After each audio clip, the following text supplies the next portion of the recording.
الحمد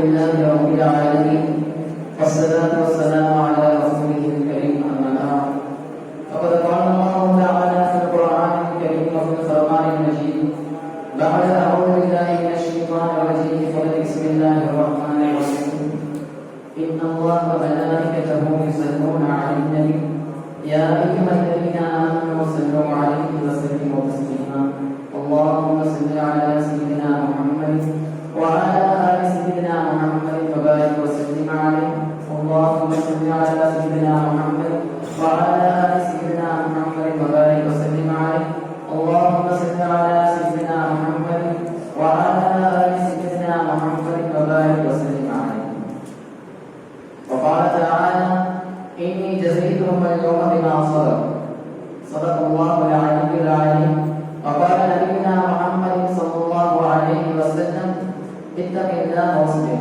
أو كما قال عليه الصلاة والسلام الحمد لله புகழ்ச்சியும் ஏக இறைவன் அல்லாஹ் ஒருவனுக்கு உரித்தாகட்டுமாக. அவனது அன்பும் அருளும் மக்களுக்கு போவான் அறிந்து செய்வான் எம்பெருமானார் முத்து முஹம்மது ரசூலை கரீம் ஸல்லல்லாஹு அலைஹி வஸல்லம் அன்னலார் அவர்களின் மீதும் அவர்களுடைய அடிச்சுவற்றை சென்றும் பிசிராமல் பின்பற்றி வாழ்ந்து மறைந்த உத்தம சத்திய சஹாபாக்கள் தாபியீன்கள் தாபியீன்கள் நாதர்கள் சுஹதாக்கள் வலிமார்கள் குறிப்பாக மஜ்லிஸ் நபர்களுக்கும் நாம் நம்மை சார்ந்த அத்தனை நபர்கள் மீதும் என்றென்றும் குன்றாமல் என்று நவட்டுமாக. அல்ஹம்துலில்லாஹ். மனிதர்களுடைய வாழ்க்கையில் பல ஏற்ற தாழ்வுகளுடன் தான் அல்லாஹ் தஆலா இந்த மனிதர்களை படைத்திருக்கிறார். ஒரு மனிதனுக்கு இன்ப துன்பங்களை மேலும் வியாபாரத்தில் ஏற்ற தாழ்வுகளை கொடுத்து இந்த மக்கள் எவ்வாறு இருக்கிறார்கள் என்பதை அல்லாஹ் தஆலா சோதிக்கிறார். வறுமையை கொடுக்கும் பொழுது இந்த மக்கள் எவ்வாறு இருக்கிறார்கள், அதே போல செல்வத்தை கொடுக்கும் பொழுது இந்த மக்கள் எவ்வாறு ஆட்டம் போடுகிறார்கள், அதே போல இன்பத்தில் இவர்களுடைய நிலை என்ன, துன்பத்தில் இவர்களுடைய நிலை என்ன என்பதை அல்லாஹ் தஆலா பார்த்துக் கொண்டே இருக்கிறார். அது மட்டுமல்லாமல் இந்த உலகத்தில் எல்லாத்தையும் அனைத்தையும் படைத்ததற்கு காரணமே சோதிப்பதற்காக வேண்டினார். அது மட்டுமல்லாமல் இந்த எல்லா நிலைகளிலும் தேவையானது என்னவென்றால் பெருமைதான். ஒரு விஷயம் அதிகமாக கிடைக்கும் பொழுது நாம் பெருமைப்படக்கூடாது. அதே போல ஒன்றுமே கிடைக்காத பொழுது அல்லாஹ்வுடைய விஷயத்தில் நாம் வழிவிடக்கூடாது. இந்த அனைத்து நேரங்களிலும் யார் ஒருவர் பெருமையாக இருக்கிறாரோ அவருக்கு அல்லாஹ் தஆலா அவர்களை பார்த்து அல்லாஹ் தஆலா அருள் புரிகிறார். அது மட்டுமல்லாமல் முஸ்லிம்களுக்கு இருக்கக்கூடிய அழகான நற்குணம், ஒரு அழகான நற்குணத்தில் ஒன்றாக இருக்கிறது என்னவென்றால் அழகான நற்குணத்தில் பொறுமையும் ஒரு முக்கியமானதாக இருக்கிறது.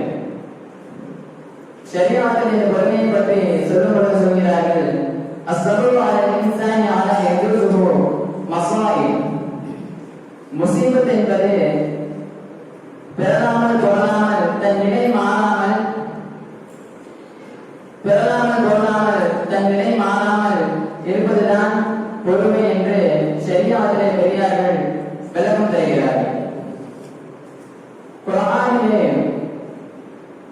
நாம் சுவனவாசிகளை பற்றி நாம் பார்க்கும்போது அவர்கள் எந்தெந்த விஷயத்தில் எந்தெந்த நேரத்தில் எப்படி எல்லாம் இருந்தார்கள் என்று நாம் பார்க்கிறோம். அது மட்டுமல்லாமல் நபிமார்கள் அனைவரும் எந்தெந்த விஷயத்தில் எந்தெந்த நேரத்தில் எப்படி எல்லாம் இருந்தார்கள்,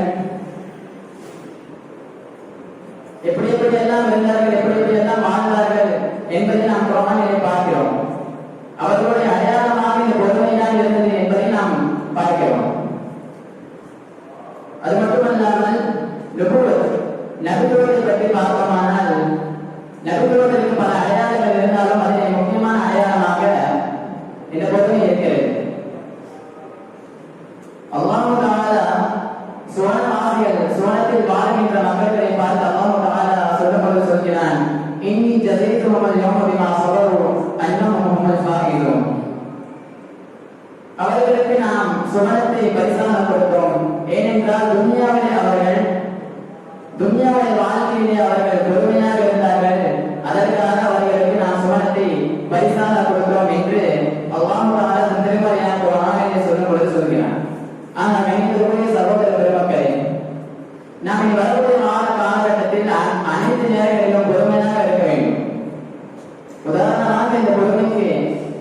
அலைஹி வஸல்லம் நபி அய்யூப் அலைஹி வஸல்லம் அவர்களுடைய வாழ்க்கையை நாம் பார்த்தோமானால் அவர்களுடைய வாழ்க்கையில எந்த அளவுக்கு அவர்கள் கஷ்டப்பட்டு இருக்கிறார்கள் என்று பார்த்தோமானால் கிட்டத்தட்ட 17 வருடங்களாக அவர்கள் படுக்கையிலே படுத்திருந்தார்கள். அவர்களுடைய உடம்பு முழுவதும் குருக்களால் நிரம்பியிருந்தது, கொப்பளங்களால் அவர்களுடைய உடம்பு முழுவதும் நிரம்பியிருந்தது. மக்கள் அனைவரும் அவர்களை ஒதுக்குப்புறமாக ஒதுக்கிவிட்டார்கள்.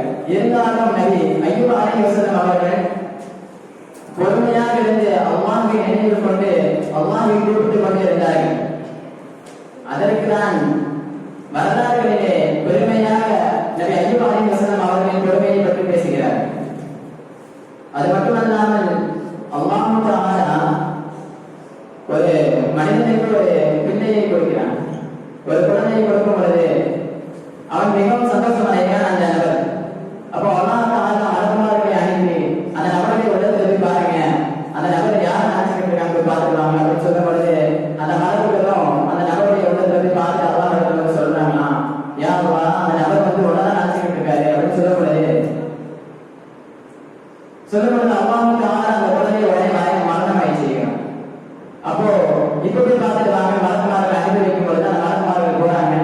போய் அந்த நபருடைய உள்ளத்துல பார்த்துட்டு மறுபடியும் மேல வந்து அல்லாஹ் சொல்றாங்க, யா அல்லாஹ் இப்பொழுதும் அந்த நபர் உடனே தான் நினைச்சுக்கிட்டு இருக்காங்க யா அல்லாஹ் அப்படின்னு சொல்லும் பொழுது அல்லாஹ் தஆலா மிகவும் சந்தோஷம் அடைந்து அல்லாஹ் தஆலா இந்த நபருக்காக சோனத்துல ஒரு மானினை கட்டுங்க அப்படின்னு மலக்குமார்கிட்ட உத்தரவிடுகிறான். ஆனா கண்ணியத்திற்குரிய சகோதர பெருமக்களே, எந்த ஒரு கஷ்டத்திலும் எந்த ஒரு துன்பத்திலும் நாம் பொறுமையாக இருக்க வேண்டும். ஒரு முறை நபிகள் நாயகம் ஸல்லல்லாஹு அலைஹி வஸல்லம் அவர்கள் சொல்லும் பொழுது சொல்கிறார்கள், ஒரு மனுஷன் எப்படி பொறுமையாக இருக்கணும்னா, ஒரு மனுஷன் ஒரு விஷயத்தை ஏற்றுக்கொள்கிறானோ அவன் அப்பொழுதே பொறுமையாக இருப்பான். எப்ப அந்த விஷயத்தை அவன் ஏற்றுக்கொள்ளவில்லையோ அப்ப அவன் பொறுமை இழந்து விடுவான், அப்ப அவன் கோபப்படுவான். நபிகள் நாயகம் ஸல்லல்லாஹு அலைஹி வஸல்லம் அவங்க சொல்றாங்க. ஏதாவது உதாரணமாக ஒரு நபர் இருக்கிறாருன்னு வச்சுக்கோங்களேன், ஒரு நபர் இருக்கிறாரு, அவர் பக்கத்துல ஒரு குழந்தை இருக்கு, எடுத்து மடியில் வச்சு கொஞ்சம் பொழுது அந்த குழந்தை சிறுநீர் கழிஞ்சது. அப்போ அந்த நபர் அந்த இடத்துல அதை ஏற்றுக்கொள்வார், ஏற்றுக்கொண்டு அவர் பொறுமையாக இருப்பாரு. இது நம்மளதான் தப்பு அப்படின்னு சொல்லிட்டு அவர் ஏற்றுக்கொள்வார். அதே போல ஒரு பெரிய ஒரு பையன் ஜட்டில தண்ணி எடுத்து வராரு, ஒரு நபர் அதை குடியிருந்துன்னா அவர் அதை ஏற்றுக்கொள்ள மாட்டாரு, அந்த இடத்துல அவர் பொறுமை இழந்து விடுவார்.